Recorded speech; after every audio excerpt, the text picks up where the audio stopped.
Hi, I'm Jesse Terry. I'm going to show you today how the Akai Professional APC40 Ableton Live controller works. The clip launch section gives you an 8-track by 5-scene control over live session view, which can be expanded with the bank select and shift buttons. A ring around the clips in live session view shows you where you are in the set.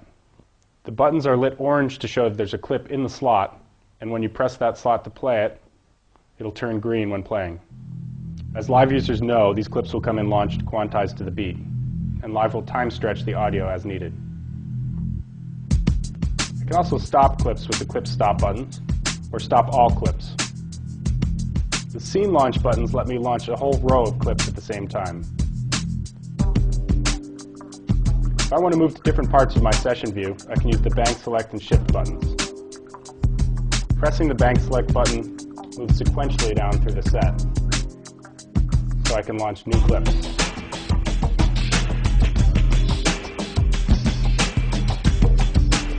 Holding the shift button lets me jump to different areas in my set.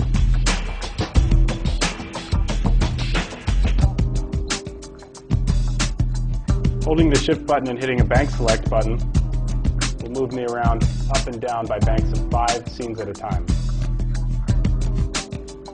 In the mixer section, you have 8 channels plus a master fader, which can be expanded with the bank select buttons. You can also use the activator buttons to mute your tracks, or the solo buttons to solo.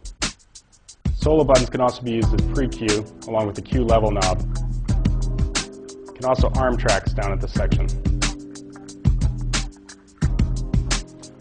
Up here in the track control section, you can control 8 channels with the pans and sends. These can be expanded with the bank select button. So I'm going to move the pan here on the drums. And I've got some reverbs and delays on my sends. You can use whichever of Live's devices or VSTs you want.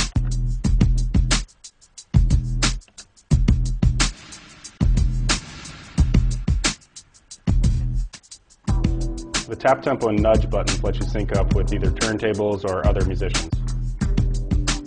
Track selection and device control let you control effects for each channel. So pressing number 2 here, that brings me to my top level effects on track 2.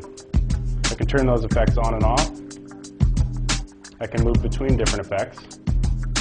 And I can also switch the views to the clip and the track. So I can see the audio that's playing, or go back to the device view. I'm going to go over to the master fader here and try out some DJ effects I've got set up. You see those knobs automatically linked to that selected device.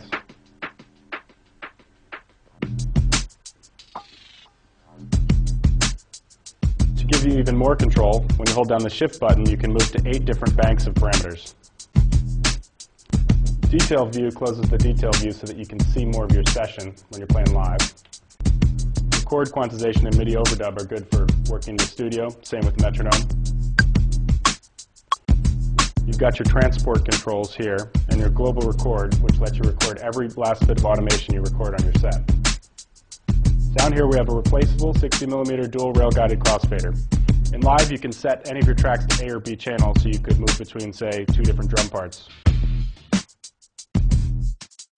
APC40, the world's first dedicated Ableton performance controller, only from Akai Professional.